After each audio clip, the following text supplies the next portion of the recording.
Legends of Tomorrow, Episode 6, Star City 2046. Really enjoyed this episode for its fan service and action and references to characters, or, well, it's not even references, they just have the characters in the episode.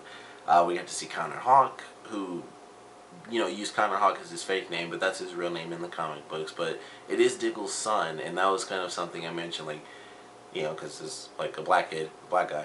So I was like, it could be, Diggle's son. If he had a second child, he could have had a son. And so that ends up being the case. We actually find out that the current Deathstroke is Slade's son, which I hadn't even considered because I'm not like super into the comics, so I kind of forgot he had a son.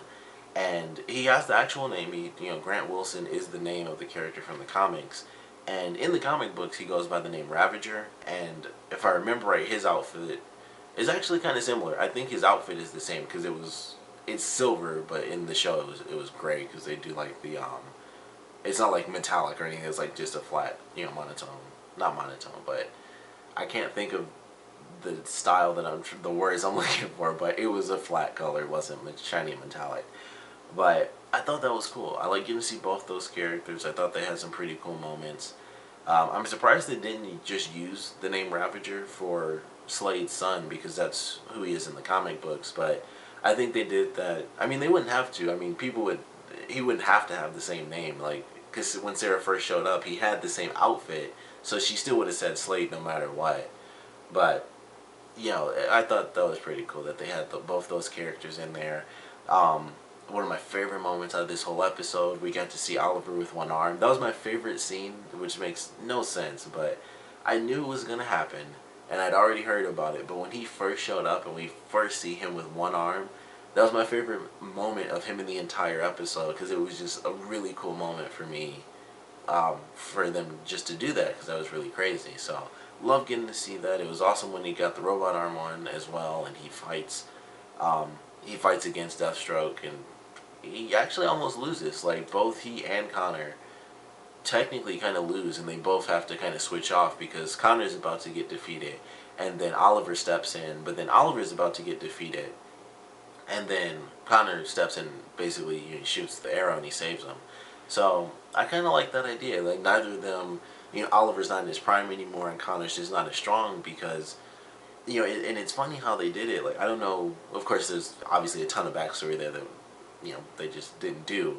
But Connor trained with someone, and I would assume it's Oliver, but he didn't take up the mantle of Green Arrow, and I'm assuming he wasn't fighting because neither of them were that old, but, Slade's son came into town. I believe they mentioned it was like, when they talk about it was like 6 years ago or something like that.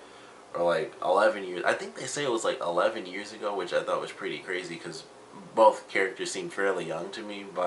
And I was like, well, I guess technically he could have been like 18 or something like that, in that range, teenage range. So I feel like Connor wasn't taking up the mantle of an archer in any sense until after Oliver was seemingly dead. And so that's why he wasn't, as good. He wasn't able to really take things on like Oliver normally would have because he didn't have that much training. And then after Oliver was dead, that's when he decided to really go all out and become Green Arrow. So I like the way that they played around with that aspect. We find out basically in the future everybody died except for Felicity, which I thought was very interesting. It was like everybody fought and died, but once things started up, Felicity took off. Like, she left. So I thought that was really weird. It was like, that just seemed like a weird thing. Like, of all the people, why would, she just escapes. Like, I know she's not a fighter, so fairly obvious in that regard, but her having just taken off, because Oliver says, like, she took off basically as soon as it started. So it's like, I feel like there has to be a reason behind that, and I think they said that because they're going to talk about it at some point if they maybe go even further into the future or something like that. Not too far where obviously Oliver and Felicity just die of old age, but just far enough to find out exactly the reason why Felicity just like instantly took off or something. But I don't know. I thought it was interesting, but basically everybody fought, everybody died. I would assume that includes Barry. I mean, they don't really say it because they only talk about the Arrow characters, but I mean, as much as they do crossovers, Barry would come in to help save the city, so I would have to assume that as well. So, yeah, it was interesting. Everyone fought as hard as they could, but they just didn't make it. And I like the fact that Connor says like he doesn't want to go by the name John because he felt like he didn't deserve to have his father's name. So I thought that was actually pretty cool. But action was good. The ending scene was really nice when the team finally comes in, and Rip realizes, I think he's finally got it now, even though it might still be an issue. I think he's gotten to the point where he realizes, you know what, when someone goes off on their own, despite the odds, which is every episode, he has to send in the whole team because they're a unit now. So it was kind of cool to see him do that, although I wasn't exactly surprised when it happened. I wasn't even thinking about it really, and then they all showed up, and I was just like, oh yeah, they showed up.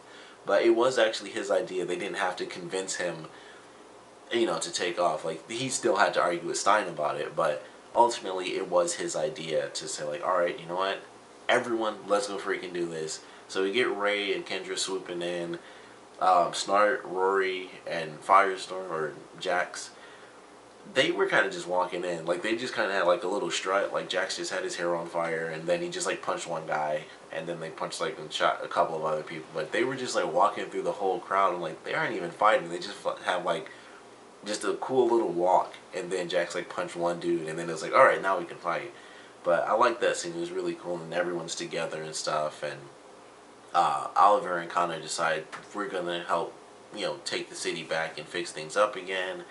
And Sarah's happy because she helped save this future, even though they're gonna end up changing it, which I thought was interesting because Rip definitely had a great point, and it reminded me a lot of Barry in the Earth 2 stuff that they just did, where he was so attached to the Joe and Iris of an alternate dimension, and it's a little different because they aren't going to completely, he couldn't have completely erased what happened in that timeline, so any issues that they faced were still there, but he got super attached to, like, a totally alternate reality, but he was there, so it mattered, and the same thing in Sarah's case.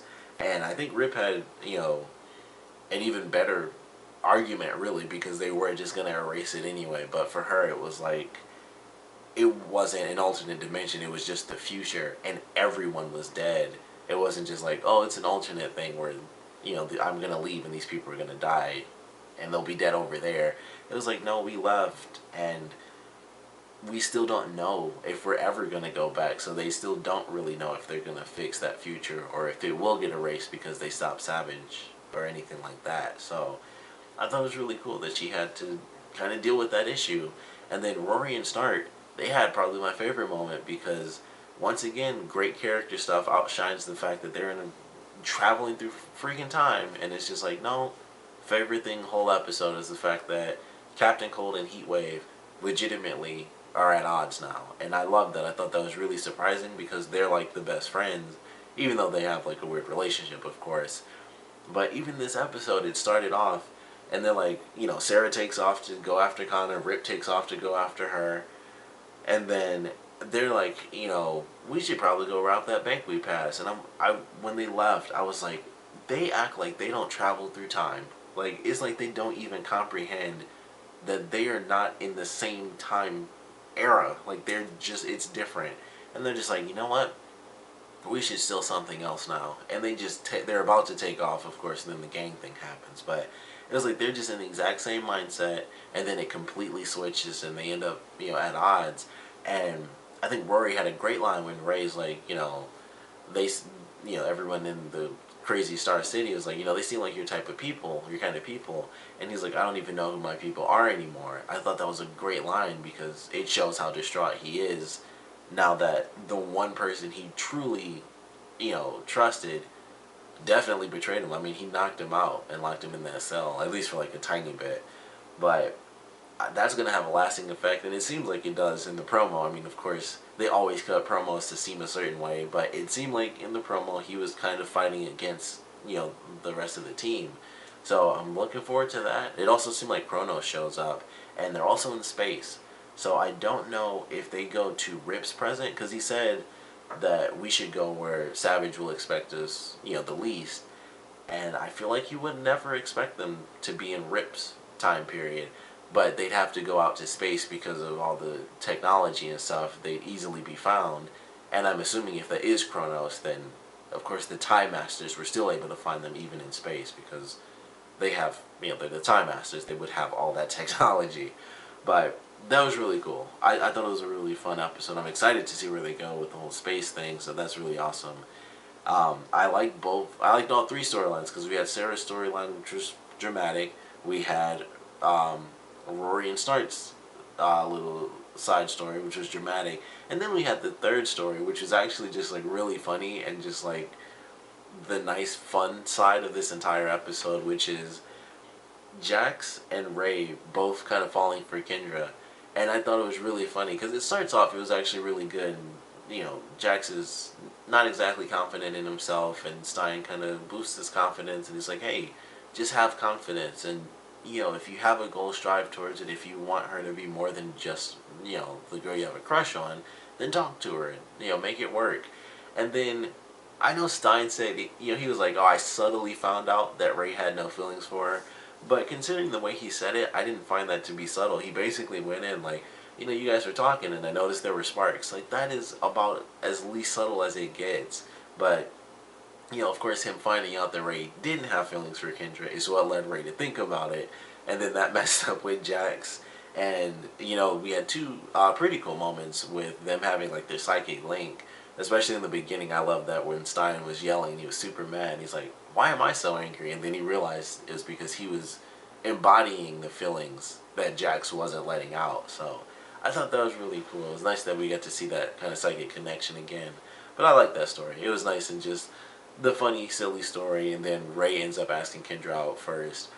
And she she shuts him down. Basically, it's like, too crazy. And that was pretty much it. And then he and Jack still have a little moment where they kind of laugh about it, that they both had feelings for him. Ray's like, she would have chosen me, and they both just kind of, laugh and stuff. But I like that because it was just, because everything else was fairly dramatic. We got, like, one-armed Oliver, everybody's dead in the city.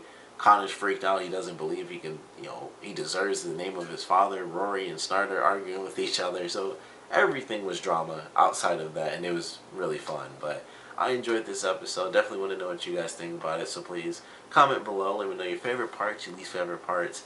And I believe this isn't going to come back on for a month, which is weird, but pretty much everything else is not coming back on until like the week of March 21st, I guess, or the 20th. So I don't believe we're getting an episode next week, so we're going to have to wait quite a while. But I want to know what you guys expect from this space episode. What time period do you guys think they're in? Because like I said, I think the only reason they would need to be in space is if they were in the present, where the technology is so insanely advanced that they don't even stand a chance of blending in unless they're just outside of orbit, which, based on the trailer, still didn't really matter because they got caught. But I don't know where you guys think it's going to be going.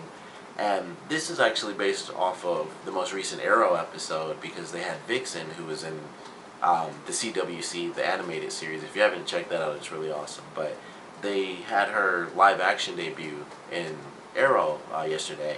So I want to know what characters you guys want to see added to the Legends of Tomorrow. This most likely won't happen until season 2, but they had Vixen in the episode. They actually referenced Constantine in the last Arrow episode as well, and I would love to see Constantine show up again, because Matt Ryan is amazing as Constantine, and unfortunately that got canceled, which I hated. And then CW didn't want to pick it up, which I really hated, because I was like, it just seemed like it made sense to me, but even they didn't want to pick it up, and I was like, that's just crazy. But I'd love to see both of them in there. I honestly choose Constantine because I know they're going to do a season 2 of Vixen, and I kind of just want Matt Ryan to have a job as Constantine. But I'd like to see them both in there. But I want to know what heroes as well as villains, because we do have Captain Cold and Heatwave. So I want to know what heroes and villains you guys would like to see added to the roster for season 2 of Legends of Tomorrow. Like, I know that's super far away, but with them having finally had Vixen in live action, it kind of brought it all up again. Like, oh, it'd be so cool if she had like a permanent live action spot in Legends of Tomorrow, because that's kind of what that show is. And I was like, everyone that they don't want to give their own show, it's almost like we can hope that they'll just all put them in Legends of Tomorrow to an extent, because they can't have like everyone in that show, but to an extent I think it would be really awesome. But I want to know what you guys think about that, which characters you'd want added in, what you guys think is going to be going on in this next episode, and what you guys thought about this episode in general. So please comment below, let me know, and thanks for watching.